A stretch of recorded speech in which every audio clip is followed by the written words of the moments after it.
রান্নার মধ্যে আমি জিরা বাটা, রসুন বাটা, পেঁয়াজ, কাঁচামরিচ এটা নতুন স্টাইলে রান্না করতেছি। দেখি ভাজবো।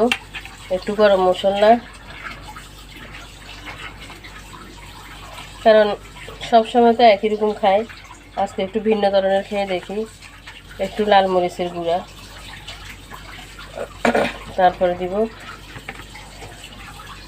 হলুদ গুঁড়া, যে যেতটুকু মানে আন্দাজ করি আর কি বসাবেন। রান্নাটা কেমন হয় অবশ্যই খেয়ে তো বলবো যে কেমন হয়েছে।